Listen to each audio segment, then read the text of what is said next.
అక్షరం ప్రజల పక్షం. HR9 న్యూస్ టీవీకి స్వాగతం, సుస్వాగతం. ఆంధ్రప్రదేశ్ పట్టు రైతులు, రీలర్లు నిరవధిక సమ్మె. హిందూపురం పట్టణంలోని పట్టు మార్కెట్ ఎదురుగా పట్టు మార్కెట్ను బంద్ చేసి పట్టు రైతులు, రీలర్లు నిరవధిక సమ్మెకు పూనుకున్నారు.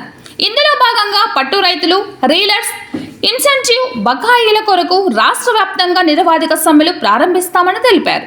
గత ప్రభుత్వాలు రైతులకు ఇన్సెంటివ్ బకాయిలు ఇస్తున్నాయి. అయితే గత 4 సంవత్సరాల నుండి బకాయిలు ఇవ్వకుండా రైతులను, రీలర్స్కు ఇబ్బందికి గురి చేస్తున్నాయని తెలిపారు. ఇప్పటికైనా ప్రభుత్వం స్పందించి పట్టు రైతులను, రీలర్స్ ఆదుకోవాలని తెలిపారు. లేని పక్షంలో మా నిరసనను ఉధృతం చేస్తామని తెలిపారు. ఈ కార్యక్రమంలో పట్టు రైతులు, రీలర్స్ పెద్ద ఎత్తున పాల్గొన్నారు. నా పేరు వెంకటరామరెడ్డి, పట్టు రైతుల సంఘం రాష్ట్ర అధ్యక్షుడిని. ఇక్కడ గతంలో పట్టుగూళ్ళ రేట్లు తీవ్రమైనటువంటి ఒడిదుడుకులకు లోనవుతున్నప్పుడు రాజశేఖర రెడ్డి గారు బైవోల్టిన్ పట్టుగూళ్లకు మార్కెట్ ధరలతో నిమిత్తం లేకుండా కేజీ బైవోల్టిన్ పట్టుగూళ్లకు 50 రూపాయలు ఇన్సెంటివ్గా ఇస్తానని ప్రకటించారు. ఆ ప్రకటించిన మాట ప్రకారమే అతను అమలుపరచడం జరిగింది. ఆయన కాలమంతా జరిగింది. ఆయన చనిపోయిన తర్వాత కూడా వచ్చినటువంటి ముఖ్యమంత్రులు కిరణ్ కుమార్ రెడ్డి గారు కానీ, తర్వాత వచ్చినటువంటి చంద్రబాబు నాయుడు గారు కానీ దాన్ని కొనసాగించారు. అయితే ఇప్పుడు ఒకనాడు పట్టుగూళ్లకు ఉత్పత్తి ఖర్చులు 200-250 రూపాయలు ఉంటే ఈనాడు ఒక కేజీ పట్టుగూళ్ళు ఉత్పత్తి చేయడానికే దాదాపు 400 పైబడి ఉంది. మరి ఈ పరిస్థితుల్లో 450 రూపాయలకి మనం అమ్మితే మాకు ఉత్పత్తి ఖర్చులే గుర్తుంది తప్ప అంతకు మించింది ఏమీ లేదు. మరి ఈ పరిస్థితుల్లో జగన్మోహన్ రెడ్డి గారు అధికారంలోకి వచ్చిన తర్వాత మాకు ఈ విషయాన్ని ఆయన పాదయాత్రలో ఉన్నప్పుడే ఆయన దృష్టికి తీసుకొని పోతే ఈ హిందూపురంలోనే అంబేద్కర్ సర్కిల్లో నేను అధికారంలోకి వస్తే ఆ 50 రూపాయలు మాత్రమే కాకుండా నేను అది 100 రూపాయలకు పెంచుతాను. రీలర్లకైతే ఒక కేజీ దారం తీస్తే 130 రూపాయలు వాళ్లకు ఇన్సెంటివ్ ఇచ్చేవాళ్ళు. దాన్ని నేను వస్తే 200 రూపాయలు ఇస్తాను. ఆయనే పబ్లిక్గా చెప్పినటువంటి వీడియో కూడాను సజ్జల రామకృష్ణారెడ్డి గారికి చూపించడం జరిగింది. అయితే ఆయన వచ్చినప్పటి నుంచి ఇప్పటి వరకు మార్కెట్లో అమ్మేటువంటి ప్రతి కేజీ కూడాను ఇన్సెంటివ్ రాస్తున్నారు. దారం తీసేటువంటి ప్రతి కేజీ కూడాను ఇన్సెంటివ్ రాస్తున్నారు.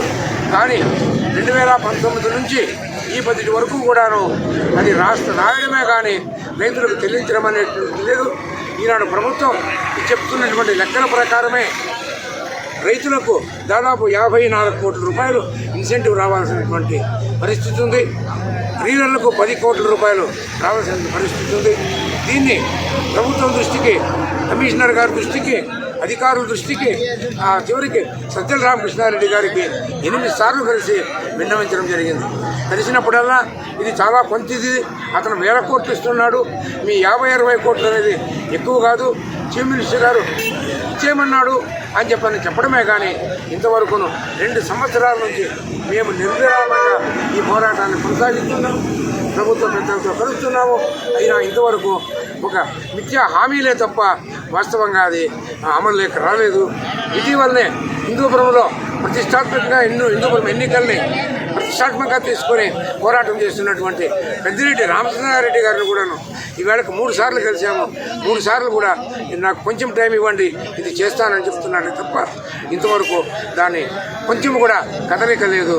కాబట్టి మొత్తం రాష్ట్రంలోని పట్టు రైతులందరూ కూడాను వాళ్ళ హామీలని నమ్మక ఈనాడు ఈ ఉద్యమ స్వరూపాన్ని నిర్ణయం తీసుకోవడం జరిగింది. పట్టు రైతులు, రీలర్లు అందరూ సంయుక్తంగా ఈ దినం నుంచి, ఈ 17వ తారీఖు నుంచి నిరవధికంగా ఎక్కడ మధ్యలో ఇది లేకుండా ఖచ్చితమైనటువంటి హామీ వచ్చే వరకు కూడాను ఒక హిందూపురం మాత్రమే కాదు, హిందూపురం అనేది రాష్ట్రంలోనే పెద్ద మార్కెట్. కాబట్టి ఈ మార్కెట్ను ఈ నడుము బంద్ చేయడం జరిగింది. ఈ దినం నుంచి ఇది కొనసాగుతూనే ఉంటుంది. రాష్ట్రంలో మిగిలిన మార్కెట్లు ధర్మవరం కావచ్చు, పలమనేరు కావచ్చు, మదనపల్లి కావచ్చు, అన్ని చోట్ల కూడాను మార్కెట్లన్నీ బంద్ చేసి రైతులు, రీలర్లు ఏకోన్ముఖంగా ఈ కార్యక్రమాన్ని చేయడం అనేటువంటి జరుగుతాం. కాబట్టి ప్రభుత్వం వెంటనే స్పందించాలా, అన్ని రాజకీయ పార్టీలు మాకు మద్దతు తెలపాలని కోరుకుంటూ తెలియజేస్తున్నాం.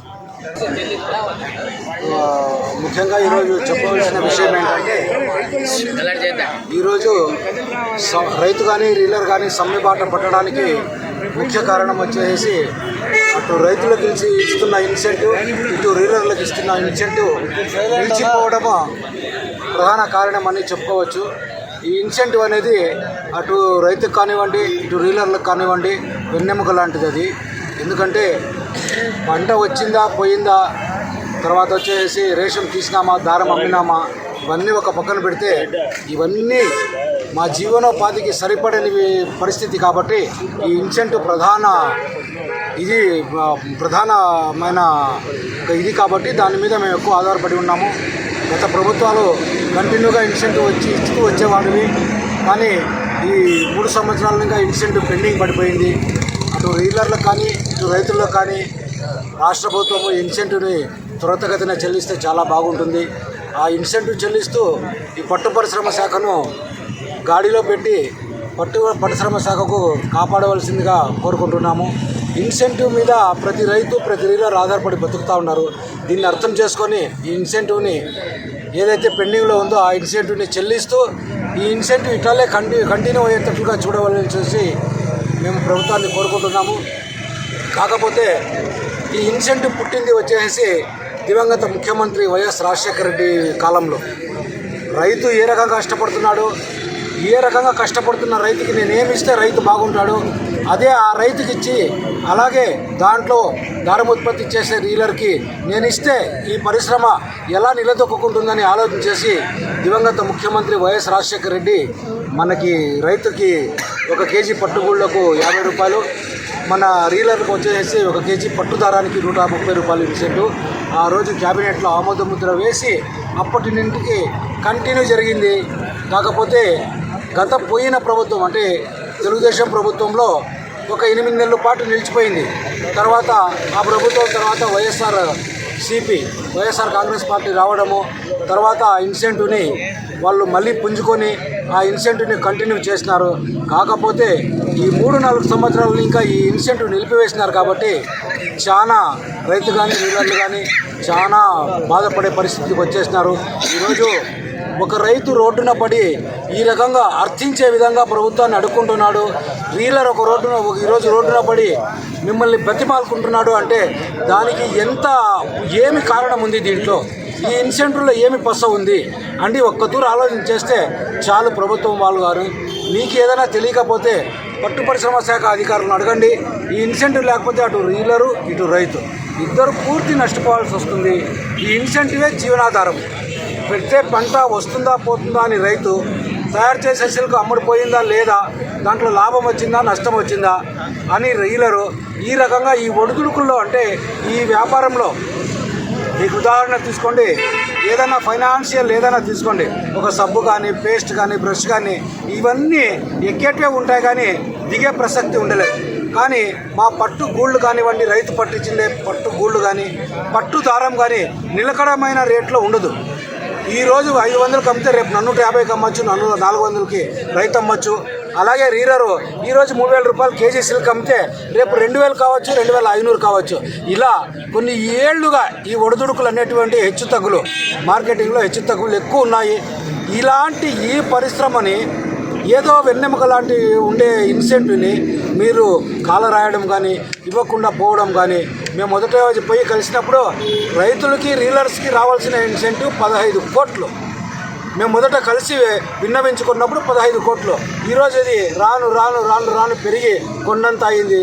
అటు రైతులకి ఇటు రీలర్లకి 66 కోట్ల రూపాయల ఇన్సెంటివ్ ప్రభుత్వం బకాయి పడిందంటే మీరు కొంచెం అర్థం చేసుకోండి. మాకి మీరు అదనంగా ఇవ్వండి, మాకు అది కావాలా ఇది కావాలా ఇవ్వండి అనల్లా, మీకు ఏమి మీరు ఇస్తాము అని క్యాబినెట్లో ఆమోదం పరిచి ఇస్తూ అమలు చేసుకుంటూ వచ్చినారో అదే విషయాన్ని మేము మరలా మీ దృష్టికి తీసుకొస్తున్నాము. అదే విషయాన్ని తీసుకొస్తూ ఈరోజు ఈ పరిస్థితికి వచ్చినాము.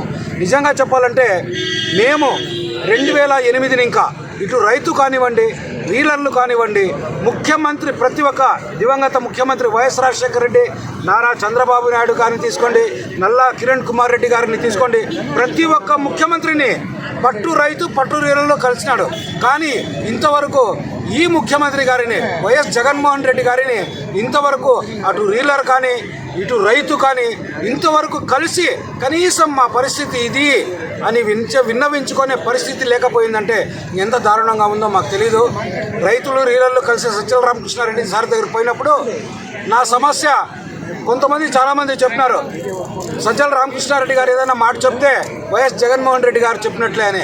అదే సజ్జల రామకృష్ణారెడ్డి గారికి ఇటు రైతులు కానివ్వండి రీలర్లు కానివ్వండి 12 సార్లు పోయినాము. ఆ ముఖ్యమంత్రి వైఎస్ జగన్మోహన్ రెడ్డి దృష్టికి పోయిందో లేదో ఆ భగవంతుని కిరక కానీ ఈరోజు రైతు కానీ రీలర్లు కానీ రోడ్డున పడే పరిస్థితి వచ్చేసింది. దయవుంచి ఈ ఇన్సెంటివ్ అనేది మీరు తెప్పించి మీరు ఏ రకంగా ఇస్తే అలాగే ఈ ప్రభుత్వం కానీ మరి ఎటువంటి ఏ ప్రభుత్వం వచ్చినా ఈ ఇన్సెంటివ్ కంటిన్యూ చేస్తే పట్టు పరిశ్రమ శాఖని కాపాడిన వారు అవుతారని చెప్పి ఈ సభాముఖంగా మీకు తెలియజేసుకుంటున్నాను.